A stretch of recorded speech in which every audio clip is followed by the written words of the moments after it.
Hello and welcome to Cambridge McDaniel's America. I'm Cambridge McDaniel, and as always, I'm joined here with Jack Fairchilds.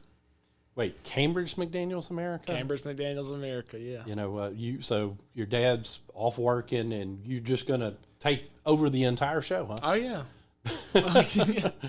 Well, of course, I'm Jack Fairchilds. It is Chris McDaniel's America with Cambridge in the host chair, filling in for his dad this week. Of course, we're here on the Midnight Ride Network, your home for the anti-establishment movement. Chris, of course, wants to be back. We're hopeful that maybe sometime next month, once things slow down on this big case that he's working on, that maybe his workload will lighten up.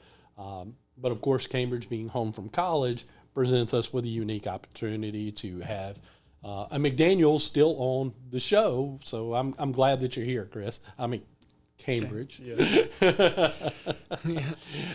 Goodness. Well, Cambridge, you just finished your freshman year at Meridian Community College. You weren't just a baseball player there. You were also a student there. Mm-hmm. So you had to attend classes, I'm assuming, or is everything online now? I mean, what's the day in the life of a college student in 2026? Well, I'll tell you, Jack. It's different every day, really. Mondays and Tuesdays are different than Wednesdays and Thursdays a lot of the time. Well, anyway, I started out with an 8 and 9:30 class Mondays, and Tuesdays I had a 9:30 class and online classes for the rest of the day. The in-person classes, I would say, are much easier to, remember your assignments. Wait, the one that you can do on your own, that's the one that becomes harder? Yes.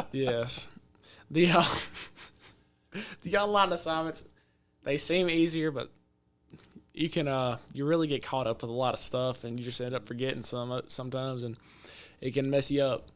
Well, you also were balancing schoolwork with playing collegiate baseball, which you had an outstanding freshman season. I think you batted .388, 10 home runs, and I think it was 52 RBIs. Yeah. So, again, unheard of. I mean, 52 RBIs is a heck of a season. .388 is a heck of a batting average. 10 home runs is pretty darn good, too, in college. So, had a great year, So, I know your team didn't finish where y'all wanted your team to finish, but you feel like you've got a lot of bright future ahead of you on the diamond, correct? Yeah. At Meridian, I feel like we're going to be super, super good next year. I have a lot of faith in these fellas, and consistency is the key for us, really. Gotcha. Got to find pitching. Got to find pitching. Pitching needs to be more consistent, too. Gotcha. We'll have one game, or we'll almost throw no hitter. Next game, it's 29-18. So, well, of course, being at a community college in Mississippi, not at a university yet, which ultimately you will go to a university, I'm assuming. I bet you didn't run into as much extreme cases of liberalism at a community college that you probably will when you get to the four-year school, or did you? I mean, did you have any instructors or students trying to push your belief structure, which I know is in line with your dad's?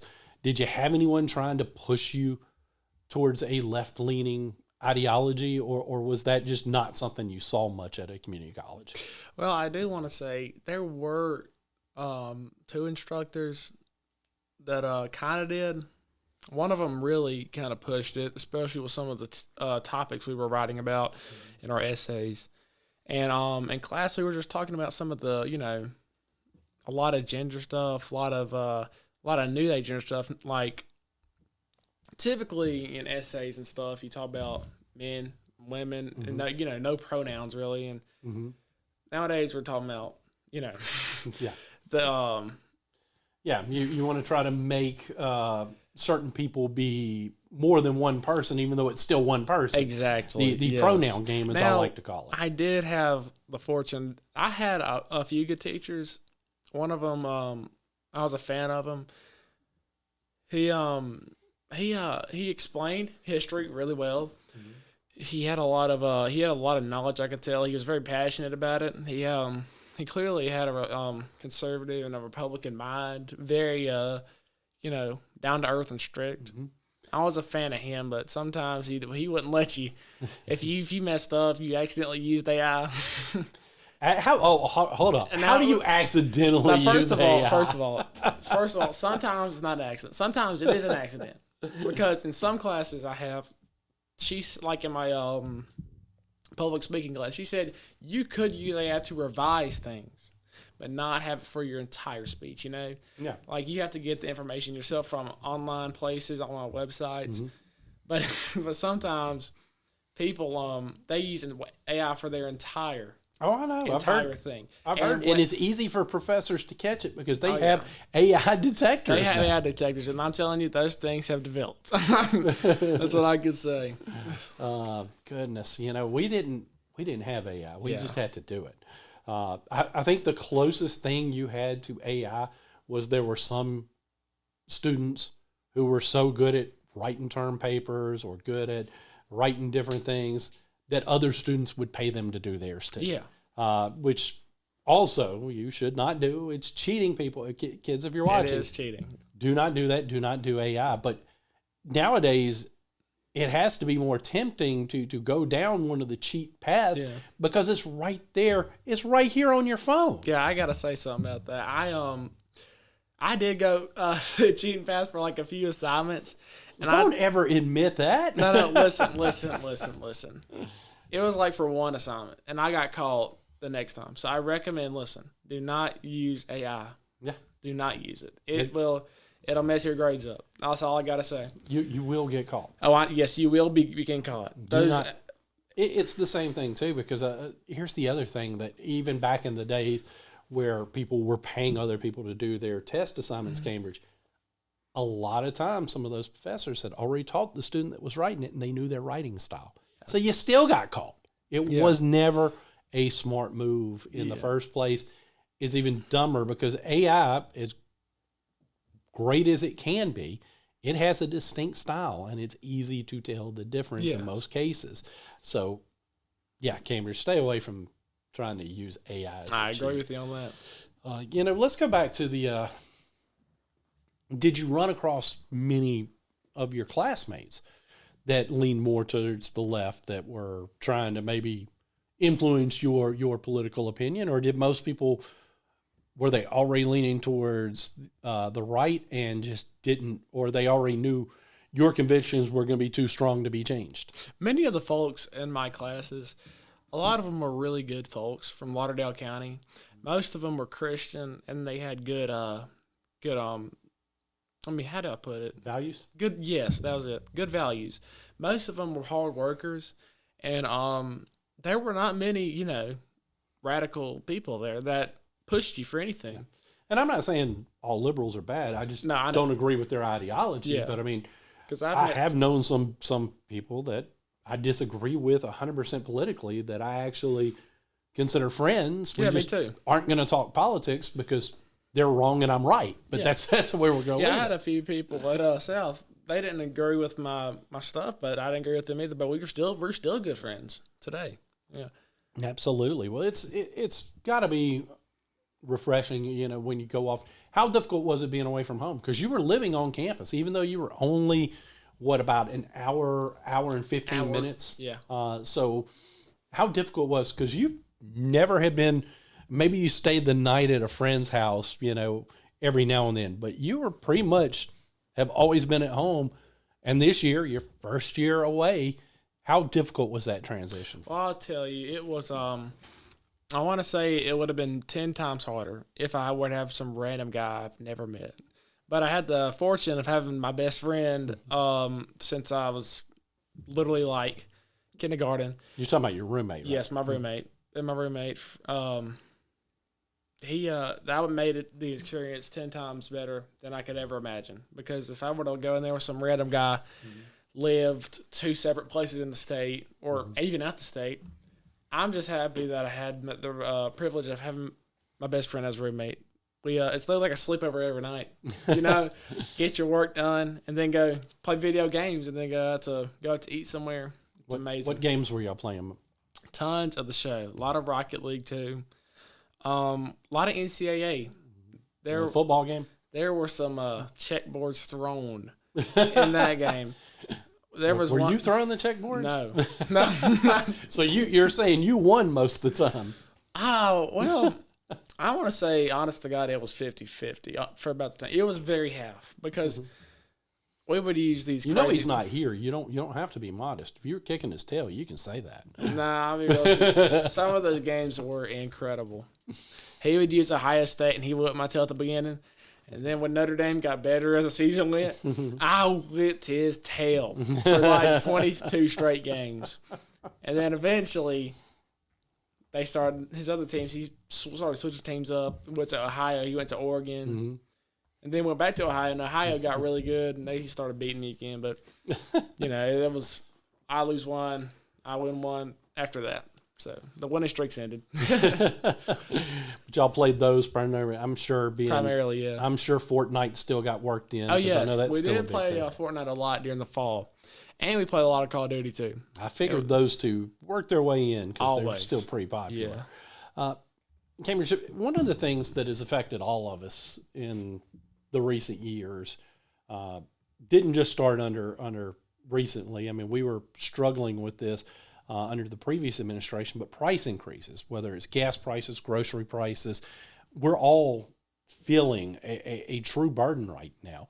We started to see some relief when President Trump first got elected, but then as things escalated in the Middle East and we went to war with Iran, we've seen gas prices go up, which means grocery prices have gone up because it costs money to transport the goods to the store. If it's going to cost them more, they're going to pass along that cost to us as the consumer. They're not going to eat that cost. Yeah. That's not smart business, so you can't fault them for this. As a college student, I understand money's always going to be tight. Yeah. Especially for somebody like you that's playing a sport. You can't just go get a job because baseball is demanding X amount of time. You've also got classwork demanding the rest of the time. So again, you can't necessarily go get a job. You have to rely on what money your parents give you or whatever savings has been put away for you.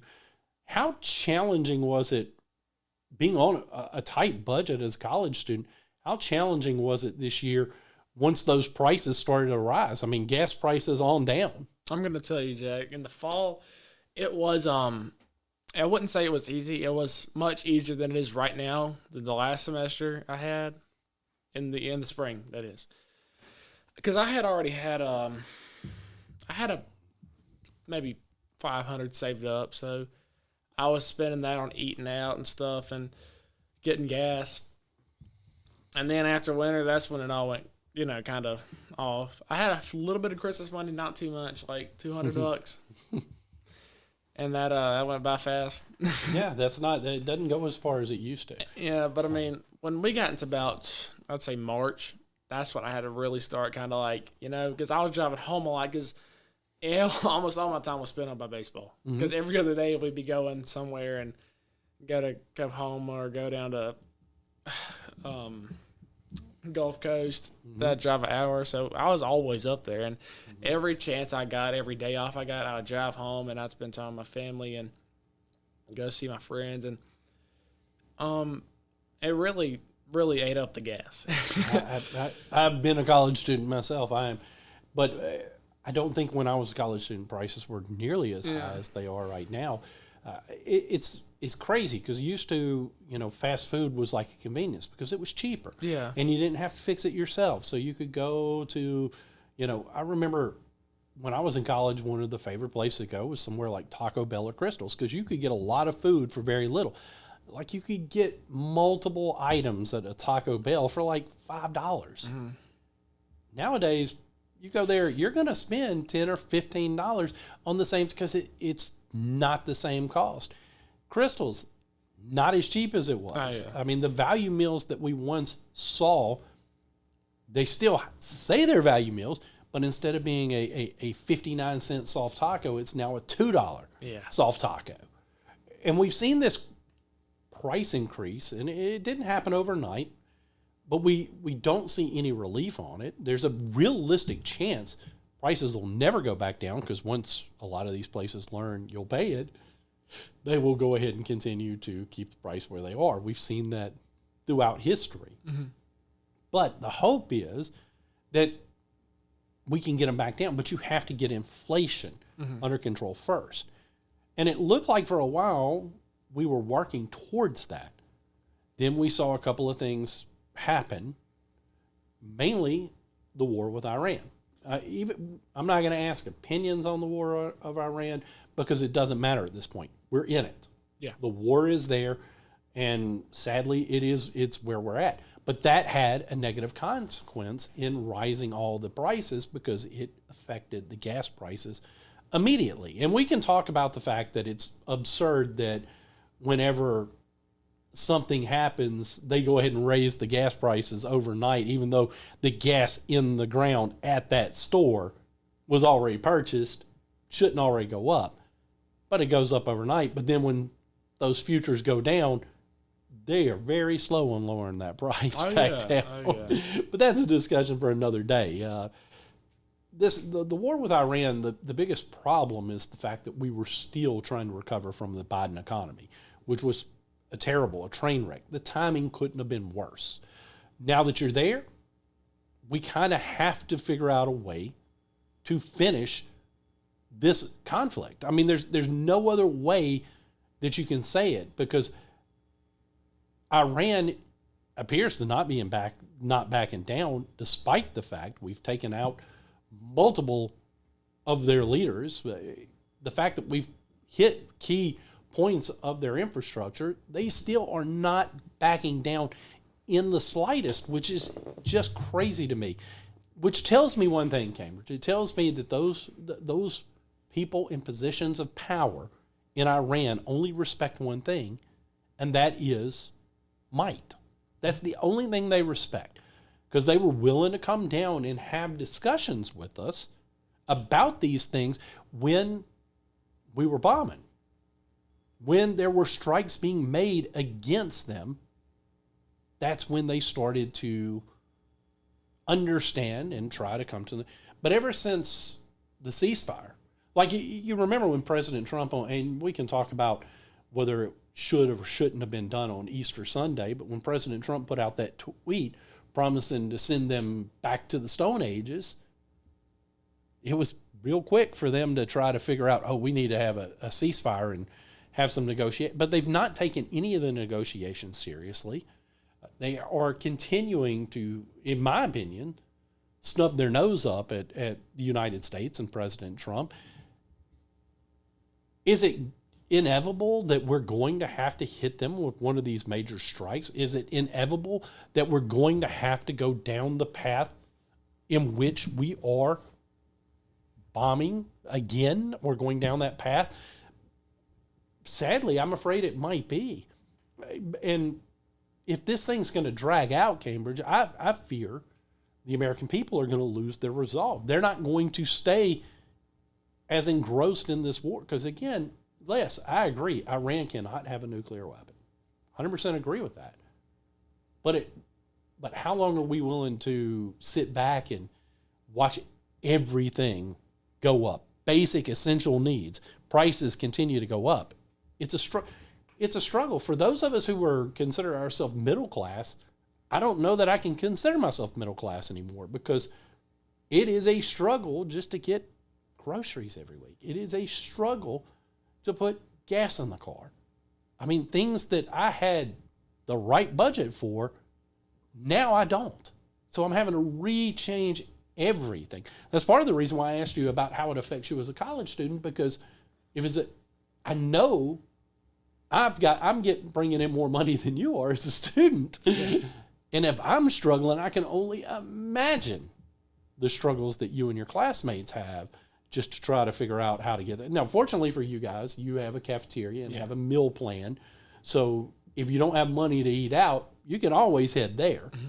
It's not really an option for some of us, but it's just one of those things. Cambridge, is there a way in your mind that the war with Iran ends without a further escalation? No, the war in Iran is definitely going to further escalate. I mean, the people in Iran, the leaders, they have devotion beyond some of our officials' wildest, dreams. And I mean, I think it's going to just continue escalating up and up. They're not going to stop, and they're not going back down because, I mean, they will, I think, if you hit them right. if you hit them in the perfect weight point, I think they could and will back down. But, I mean, if we can't find that weight point, they're just going to keep going. Yeah. And, I mean, it's gotten to that point, too, because what they're doing over there in the Strait by disrupting the oil flow, there has to be some way around this. You have to figure out a way to get that strait opened up, or else these prices are going to continue to go up. It's going to continue to be a problem. And that's where it comes down to, is America, are the average American citizen, are they going to have the resolve to see through a years-long, drawn-out war?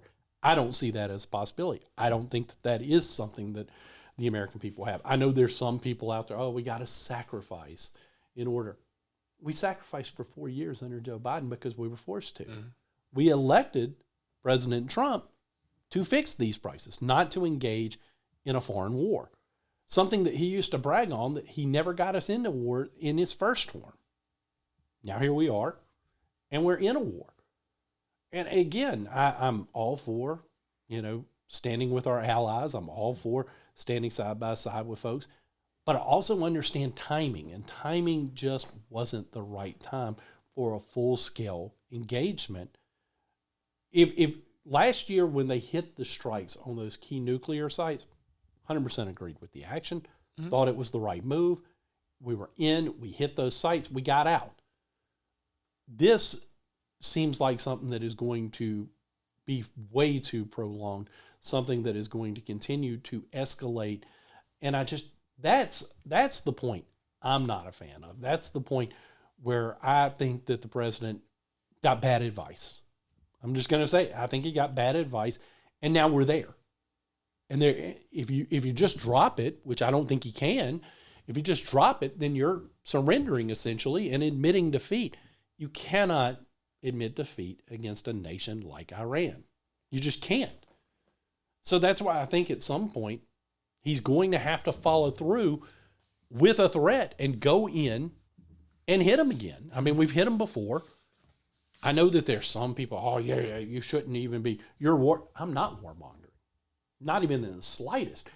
I just understand where we are currently. Mm-hmm. And I also understand that we can't just withdraw the way that some of these people that live in fantasy land seem to think that we should. I don't see another path, Cambridge. Only path I see ends with us having another strike. I hope and pray we don't put boots on the ground, because I do not want to see American servicemen lose their lives in another foreign war. Right? It's just one of those things that we've fought. Cambridge, in your lifetime, I don't know if you've ever known true peace, because there seems like there's always been an engagement that the United States has been involved in since you've been born. Yeah. And that's sad to me. We need to figure out. Now, President Trump, he today gave stern warnings for Iran to come to peace and end its nuclear weapons aspirations. He said for Iran, the clock is ticking and they better get moving fast or there won't be anything left. Time is of the essence. So again, bold threats, similar to the Easter threats, maybe a little less apocalyptic, but it's bold. But at some point, as much as we may not want to see it happen, you're going to have to go through with one of the threats, because it appears they don't believe the president will order the strike. If they believed that he would, they would negotiate in better faith. The fact that they continue to go up there and believe they actually have the leverage that they shouldn't have tells you one thing, and that's that they just don't have faith that the president's going to follow through. Now, to those of you out there who are going to be saying, Jack's saying he doesn't believe the president, that's not what I said. I said Iran doesn't believe President Trump will follow through.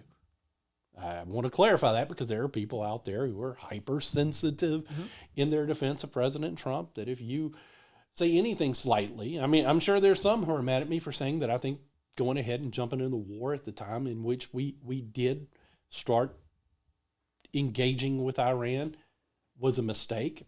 They're probably mad about me saying that, but hey, when you go fill up the tank, tell me I'm wrong, because that's proof.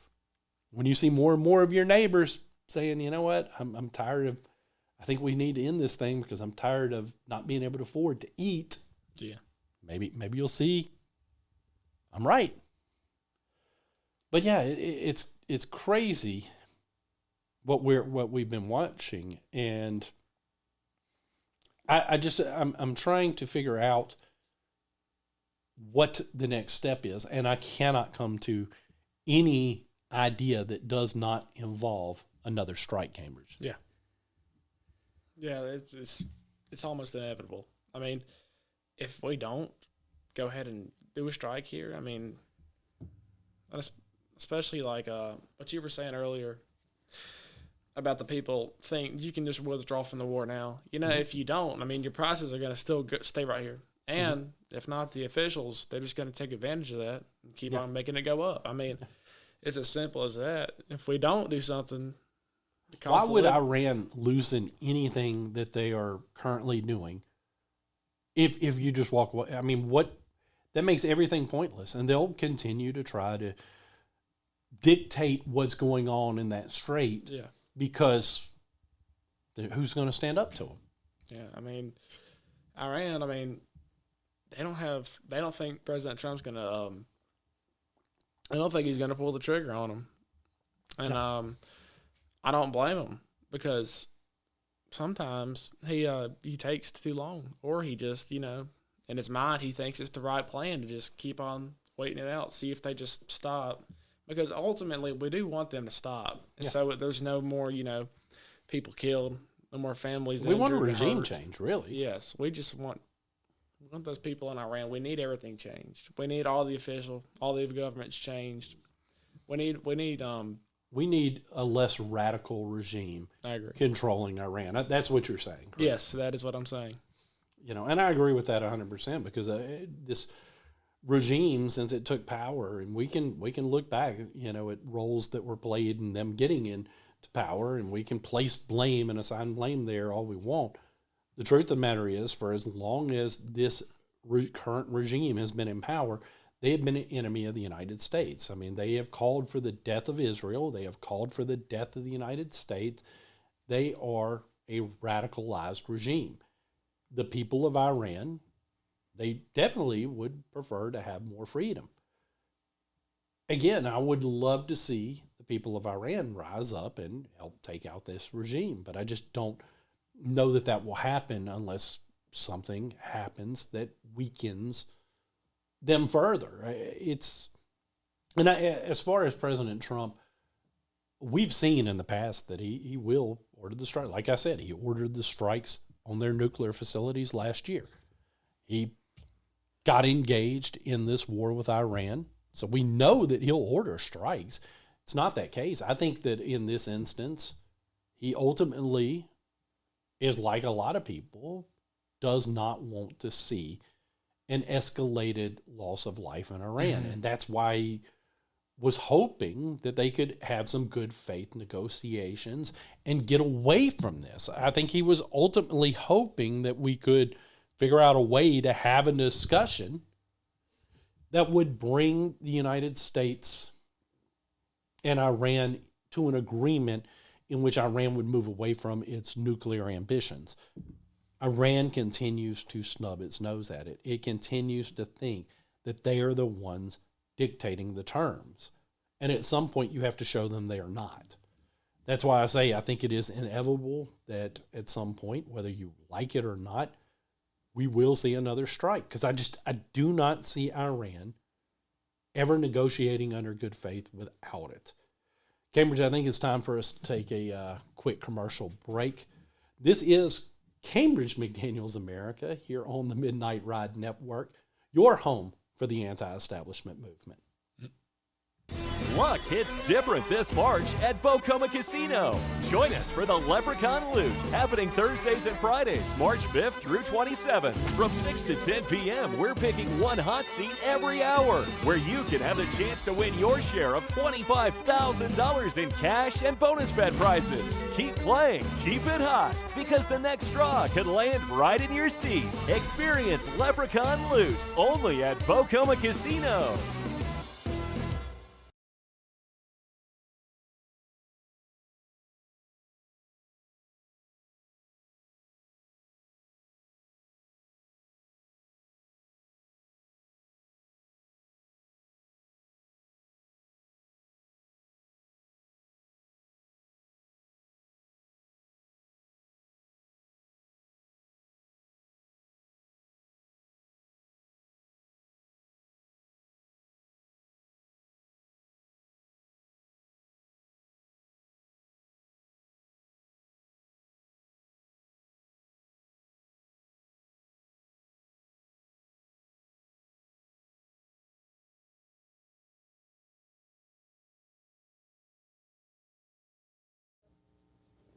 All right, apparently we had some technical difficulties just then. Hopefully things are working correctly this time. I'm Jack Fairchild. This is Chris McDaniel's America. I'm joined alongside Cambridge McDaniel, who is filling in for his father. As I was saying before, I think we lost audio. I don't know how long you had audio before it was lost, if you ever had audio. If you're just joining us, Chris has been working on a pretty big case for his law firm, which has really dominated his time. So we hope that maybe next month things will slow down and we can get Chris back in. Probably very likely that Cambridge or another one of our rotating guest hosts will be filling in for us at least throughout the month of May, unless Chris can squeeze in an appearance here or there. Yeah. You never can tell.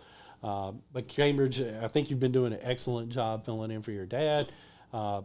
Is it nerve-wracking sometimes sitting in that seat? Or, I mean, you don't seem like you're nervous, but is there ever any nerves that sets in when you sit down and be like, man, this is my dad's chair? Oh, no, not at all. I'm used to this. I could understand if it was like me in my shoes like 15 years ago, but 15 years ago, I would have thought you would have been less scared. Right, really? No. I mean, you were a little boy holding up your dad's campaign sign on a stage in front of national media. I mean, in that case, I don't think I've ever really been nerve-wracked to come up and speak for my dad. I've always been pretty passionate about that. Oh, goodness. Well, we've been talking about the conflict with Iran. We've been talking about what we think is going to happen next. And we're hearing, that, of course, Trump went to China, met with Chinese leaders. It's been questionable where things stand after that meeting with the Chinese president. It sounded like it was an overall good meeting, but at the same time, and China is a big ally with Iran, so you know for a fact that China was probably encouraging Trump to end the conflict. Hopefully, China will intervene and encourage Iran to end the conflict. I don't trust China. I don't know that will happen. I don't know that that's a reasonable expectation either, just because China is definitely not proven to be an ally of the United States. So here we are. We're sitting here questioning what next steps. The fact of the matter is, it feels like the only step is going to be another strike. I'm praying every day that we don't have to strike again. I really pray because I think it will really test the American resolve if we put boots on the ground in Iran. And I think it would be very bloody, and I think there would be high U.S. casualties in the event of a full-scale ground deployment in Iran. I mean, we already saw what happened with Iraq and how long we were over there. I mean, you had U.S. soldiers dying every day in that conflict. I think it would be probably a bigger scale in Iran because the number of people, the number of places they can put bombs and things to try to take out American soldiers. Do I think the American military would be successful in such an engagement? Absolutely, because I have the utmost faith in our military. But I would much rather us figure out a way to hit them hard with a big strike than ever sending ground troops in. I understand that there are some who are just vehemently opposed to us being there at all. And if you had asked me, did I think we should have gotten involved in the conflict with Iran in the first place, my answer would have been no too. But where I differ from some people is we're there. Yeah. So whatever my opinion was of the war has kind of been thrown out the window at this point. Now it goes into how do we find a resolution that will be satisfactory for the United States. And I just can't come up with anything other than following through on your threatened strikes. That's the only thing. Economic sanctions don't seem to work. Putting our own blockade in the strait hasn't seemed to work. At some point we have to do something. At some point we have to let them know this is not a bluff. And that's a scary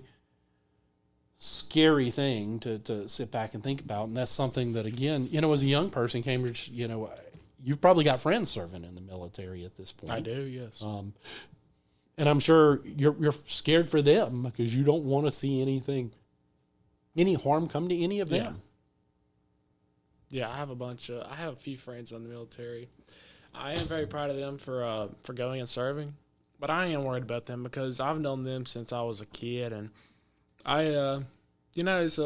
it's everyday fear for them that they have the misfortune of being deployed and being killed in combat. But if it does come down to it, I will be proud of them, and I stayed behind them.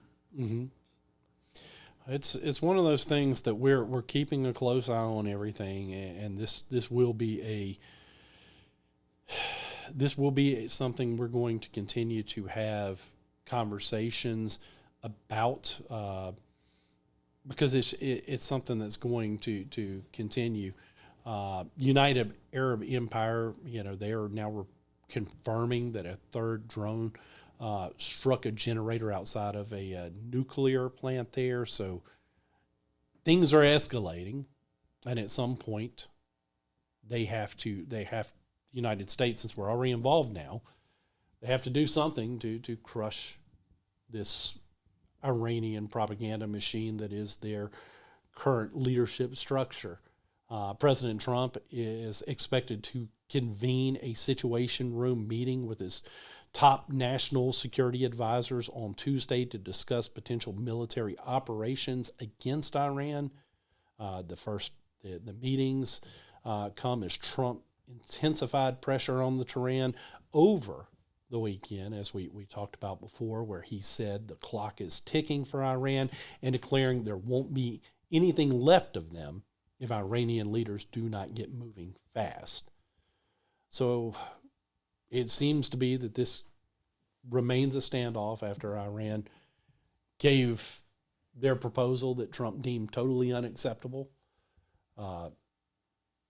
Tells you they're not taking this seriously. So, I'm praying for your friends too, Cambridge, because it's a difficult time, and I'm praying for the families and all of our service people because it's a difficult time. I really understand why there's so many that just want us to get out, just not move forward. I do understand why they believe that, but I also understand why the United States can't now that they're there. It would not work. So that is something to continue to monitor. We'll continue to watch as everything goes on and on. I wish I could. Sometimes you wish you had that time machine where you could just go back in time and change certain things. Maybe never let this Iranian regime get a hold of the country in the first place. But we don't have that. So we're stuck with the problem we have. And Iran was a problem, Cambridge, that probably should have been dealt with by previous presidents before they ever even got to the point where they looked like they could be capable of building a nuclear program.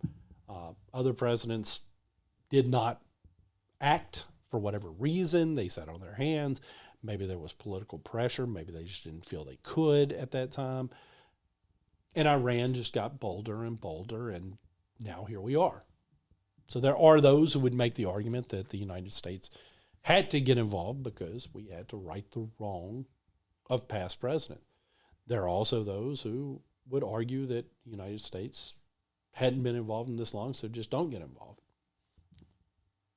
I don't have the correct answer. I'm not going to sit here and pretend to. I just know that the pains that I'm personally feeling when I go to the pump, when I go to the grocery store, they're very much real. Mm-hmm. And you can't just sit there and ask people to make sacrifices. You can't sit there and ask us because, yeah, I saw somebody Cambridge post, and this was a wanted to be elected official. I saw a post. Well, you can just go get a second job. You can go get a second job and make the sacrifice. That's cute, but not all of us can. Mm-hmm. You know, some of us have jobs, like I'm a newspaper reporter now. That is not a job that is very, very inviting to a second job because the news doesn't punch out 9 to 5. You may get a call at 7 o'clock at night that you got to be somewhere. You may have to go cover a sporting event. Whatever the case, it's not necessarily feasible for some of us. And I'm just using my current job as an example, but I guarantee you there are other people in similar capacities, have similar type jobs that are not inviting to just merely going to get a second job to try to help. And even them, how much is a second job going to pay? Especially if I'm already burning the midnight oil on the first job, how much is it going to pay? How much am I going to be able to go to a second job if I'm working a 9 to 5 and then I get off and I got to go to another job? How much more? I don't think the resolve is there for sacrifice the way that some of these people think it is. And it's cute and it's fine and dandy if you can do that. But I will say this, and I'm going to be very clear to you elected officials out there. With your per diems and your things, your salaries, your ability to vote yourself, pay raises whenever you want, you are not one to lecture any of us about sacrifice. So just shut the hell up with that. Because I'm not here for that. I'm not here to ever hear that coming out of an elected official's mouth because it just drives me insane when I see it. Because they don't understand sacrifice. Mm-hmm. They haven't had to sacrifice since they got elected. Yeah. Maybe they did back in the day. Maybe they came from hard times. And I'm not saying that all elected officials are from privilege, because I know that's not true. But they're in privilege now as an elected official. Mm-hmm. And I mean, it must be nice. You want something, you can just go knock on that lobbyist door and say, hey. Yeah, just like that. Now, I know there are good ones out there that don't do that, but they're outnumbered. Oh, I know that. I mean, I hate to say it, they're outnumbered. It's not even a close number.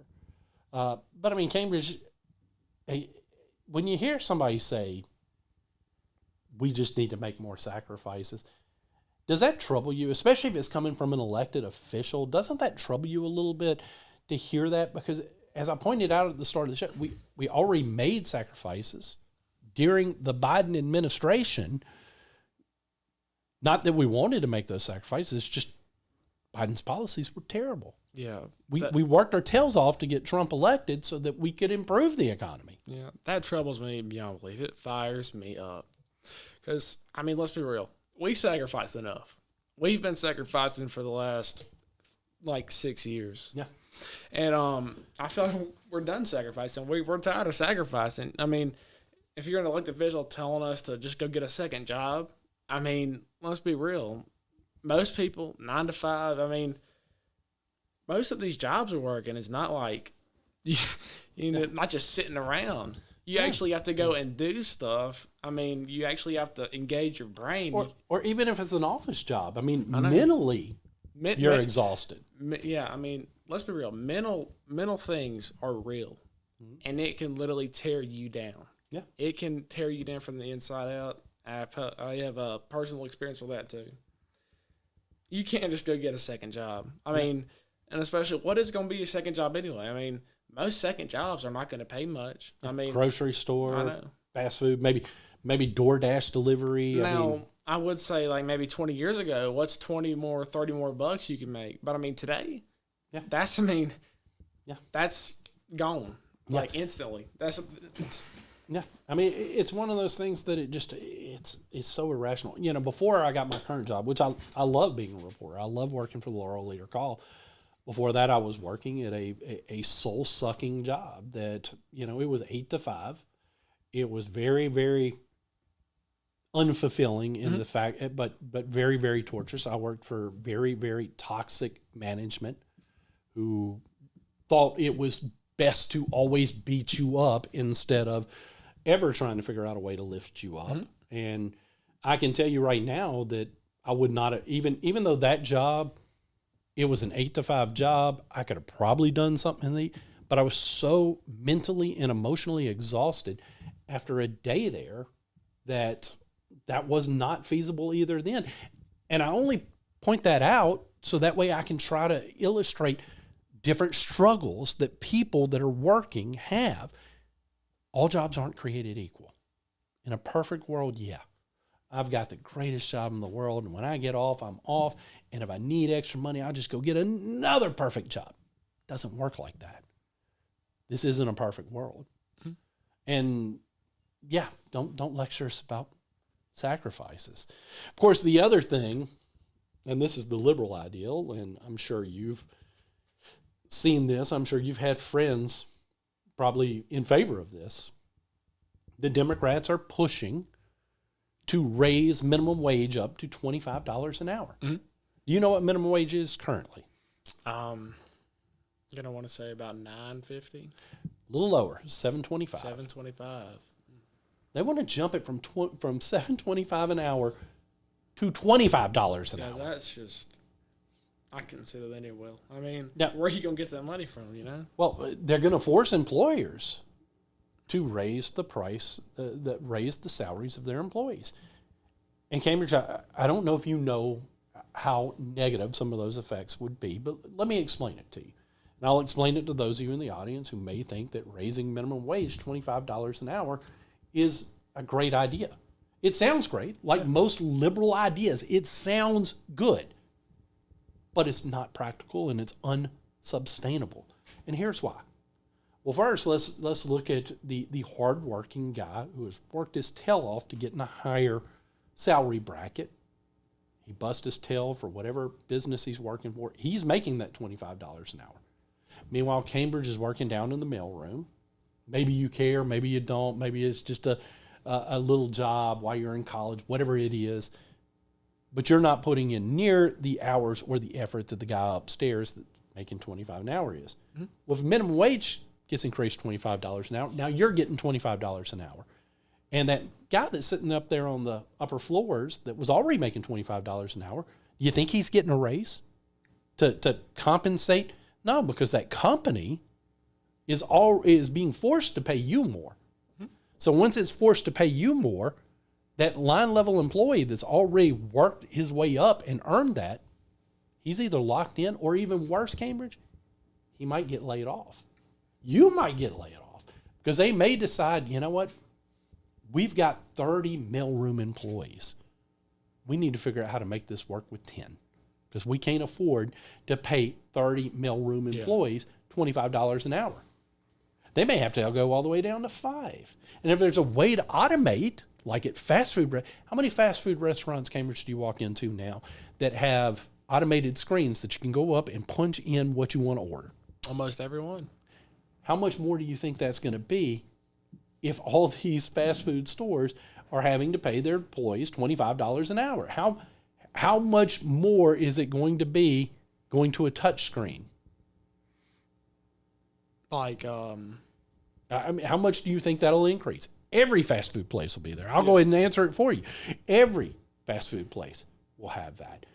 They'll have minimal staff, probably just a handful of cooks and back there, but you won't have anybody at the counter. You won't have anybody at the register. So this means if you're somebody that likes to pay with cash, tough.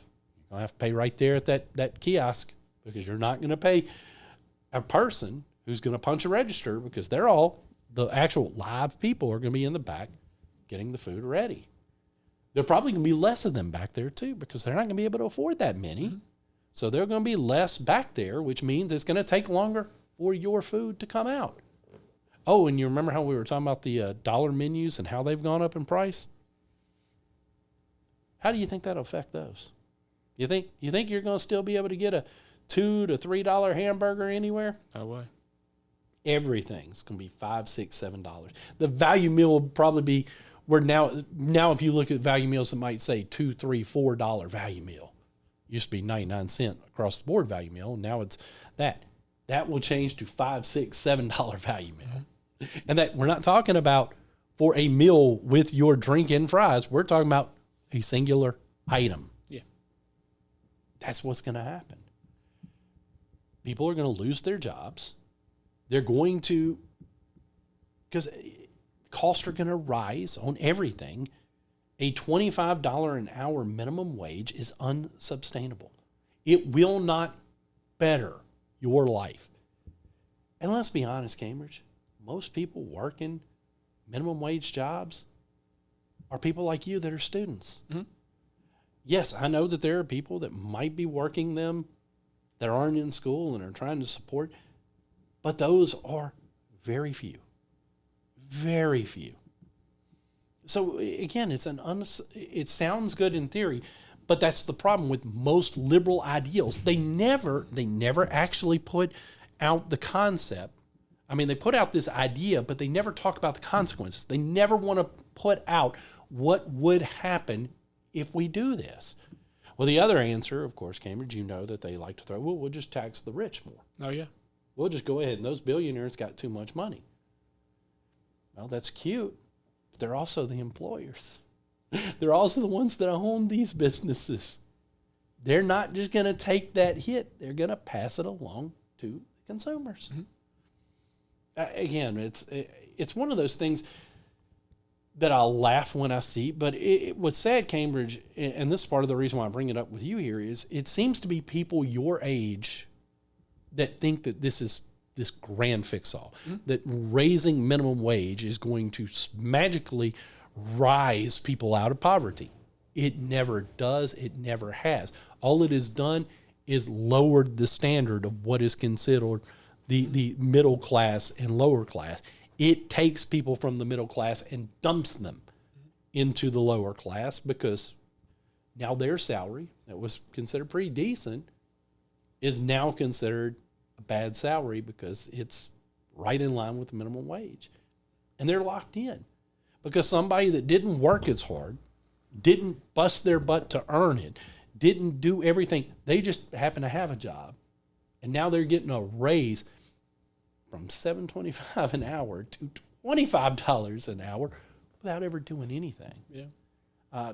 The whole reason why, and whether it's $25 an hour, $9 an hour, $15 an hour, I don't care. The reason why liberals throw out this argument to raise minimum wage, Cambridge, is because they believe, and they've been proven right, it's a selling point. It's a selling point because most people don't think about the consequences. Like I said, you can go down the long list of liberal ideas, and when you hear them said, you're like, man, that sounds wonderful. Then when you ask, well, how are we going to do it? How are we going to pay for it? How are we going to implement it? Then you realize it's not sustainable. Yeah. And for example, I mean, $25 an hour, I mean, if anything, that's going to put more people in poverty. Let's be real. Yep. If you're already having to cut workers for, skilled workers, for less workers, just for $25 an hour and less workers, I mean, you're literally just going to make the same, except more people are in poverty. And basically what I'm saying is $25 is going to be the new $7. Let's be real. Mm-hmm. Yeah, exactly. And more people are going to be in poverty. That's about all I'm saying. Yeah, because if you're already making $25, you're not getting a raise. Yes. But now there's a whole lot more people making what you are. But let's face it, there are not many people making $25 an hour. You're probably pretty good at your job if you've secured that. If you raise people that aren't to that level, that person that did earn it, They're not so special anymore. They're now right in line with what you deem the lower class, and it's a problem. It's a problem. But that's one of the things they love to argue, the constant back and forth. That's so ridiculous. Hopefully you can explain some of this to your friends and your classmates so that way we do not have a generation pushing for this. But sadly, you've been around. I mean, let me ask you this, Cambridge. How many of your friends even understand the minimum wage? How many of them are in favor of just pushing the minimum wage up as opposed to in actually understanding the detrimental effects that could happen? More of my friends from school, like the classmates, they don't understand a lot. Mm-hmm. They those are the ones that are pushing for it. Are they reachable? Like, I mean, you seem to understand and have a grasp of it. Are you able to explain it to them, or is that something they don't get it and they're not going to? They're not gonna want to. They're not gonna want to listen to you. They're gonna think their idea is best, and they're gonna stick with it no matter what. And I mean, even though they think these ideas are big and wonderful, I mean, none of them think about the consequences. I've had a few talks with some of my people from school, and they bring up these great ideas, and I just don't understand like how they're gonna put it into play. Yeah. It's a lot of consequences not putting in the factor. Absolutely, it is. And there's so much at stake. One of the things that I've seen throughout the years that has frustrated me as well, and I'm sure you've seen it some too, Cambridge, especially being on a college campus. The freedom of speech ideas. I mean, we've got so many people that get up in arms over anything anybody says that is in disagreement with them. Cancel culture is what it's called. You're familiar with cancel culture, I'm sure. Fire this person because they said it. Now, again, I'm not talking about people that celebrate assassinations or assassination. They should face consequences for saying something so utterly absurd like that, because freedom of speech is not freedom from consequences. Mm-hmm. But me having a different political opinion than you is not warrant for me being fired. You having a different political opinion from me does not mean that Cambridge should lose his job. But there are so many people out there that want that so desperately, and they attack that so vehemently, Cambridge. It's just crazy to me to watch. And you see, and it's this whole tribalism. And I hate to break it to some of you, because some of you are going to be like, oh, yeah, that's right, those liberals do. We do it too. Both sides do it. I mean, right now, Trump is threatening anyone that comes out for Congressman Thomas Massey because he doesn't like him and he wants him voted out. And you see Tribe One jump over there. Look, I personally like Thomas Massey. I hope he wins. I think Trump's wrong. There are going to be people that say I should be fired for saying that because, how dare I? Nobody's perfect. Everybody's wrong from time to time. And that's the reality. But my point is this whole council culture, it's a negative blight both ways. Now, does the left try to use it more? Possibly. But I think the right has gotten more engaged with it as well. And I think we need to be very careful there. It's okay. Here's the thing. Like if it's a TV show where somebody's saying something you disagree with, turn it off. You have the power to cancel them by not watching, by turning it off. You have that power. But I think it's very dangerous, Cambridge, when we go down this mindset to where we want to edit anyone that has a different political opinion than us. I mean, debate should be encouraged, not discouraged. Mm-hmm. Yeah, I'm with you, Jack. I mean, let's be real. A lot of the stuff that these people are canceling are things that have been around for, years. I mean, a lot of it's comedy, Comedy's really been affected. Yeah, comedy, let's be real. The people that are canceling it, their grandfathers, their fathers, they loved it. They loved it. And they get this group of people, they get this one guy, and his mind, kind of spreads his idea of like, this guy's terrible. And it just keeps on going and going. That's one of the issues with the left side, you know. But it's spread over to both sides because now I know. now both sides want to be quick to, well, wait, he should be fired for should he? Yeah. That's a different opinion. Turn them off. You know, if I don't want to hear a liberal idea, I'm not going to turn on CNN. I'm not going to turn on MSNBC or whatever it's called now. I'm just not going to turn those on. Same thing if you're a liberal, don't turn on Fox News. Yeah. I mean, it's that simple. I mean, now we can have debates about the state of late night TV and how terrible it's become. That's a different discussion. I get that. But my advice to everybody is be a little careful. If somebody disagrees with President Trump on particular issues, it doesn't mean that they're anti-Trump. Doesn't make them a never Trumper. It means they disagree with the president on something. Yeah. That's okay too. Yeah, But we see this too much, Cambridge. Well, I think we're coming up on the end of the show, Cambridge. Is there any final thoughts you want to give before we sign this thing off? Well, Philip, you just got to watch what you do before you say. You gotta think about other people. You know, I mean, let's be real. I ain't got nothing else. I forget what I was gonna say. I forget. Well, you did good right till the end. So Yeah. I'm not gonna. I know you did a great job bringing us in. I'm not going to ask you to bring us out because it feels like now your mind is checked out. You're ready. You're ready for the show to be over. Am I wrong in that? A little bit. Well, Cambridge, thank you so much Yes, for filling sir. in. Cambridge may be back with us next week. We may have another one of our rotating guests, but if it can be you, we'd like for it to be a McDaniel in the house every Yes, sir. week. So glad you're back home. Enjoy hosting this show with you. I am Jack Fairchilds, and for Cambridge McDaniel, this has been Chris McDaniel's America here on the Midnight Ride Network, your home for the anti-establishment movement. The fiesta is on, and the winnings are hot. Get ready for the Fiesta of Cash at Bocoma Casino. Join us Thursdays and Fridays in May from 6 to 10 p.m., where you could win your share of $25,000. With bold prizes, thrilling chances, and non-stop fun. Don't miss the Fiesta of Cash at Bocoma Casino.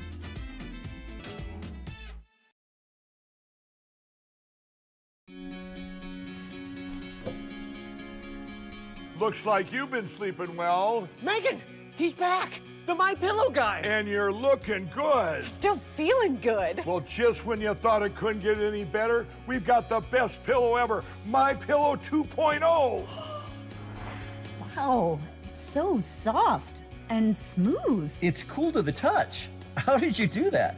Well, we took My Pillow's patented fill and combined it with this new technology that we didn't have back then when I invented My Pillow to bring you the best pillow in history, My Pillow 2.0. Just like all of you, I never imagined that My Pillow could get any better. That's why I haven't changed it in nearly 20 years. Then I heard about a revolutionary new technology, and I knew I had to bring it to you all. My Pillow 2.0 is truly the next generation of My Pillow. The My Pillow 2.0 is cooler and softer than the last My Pillow. It is so comfortable to sleep on at night. I look forward to going to bed, and I wake up well rested in the morning. Sleep is all about temperature and height. My Pillow 2.0's patented adjustable fill is going to give you the exact individual support you need from your head to your bed. And now here's where it gets even better. We've all experienced those temperature-related sleep interruptions where you get too hot, you toss and turn, you flip your pillow over to the cool side. Well, all that's gone with my brand new My Pillow 2.0 cooling fabric that's made with temperature-regulating thread. The best sleep just got even better. Whether you have a MyPillow or not, you need to get the brand new MyPillow 2.0. Call or go to MyPillow.com now. Use your promo code, and for a limited time when you buy one, you'll get a second one absolutely free. You're sleeping even better. And cooler, too. And you're looking good.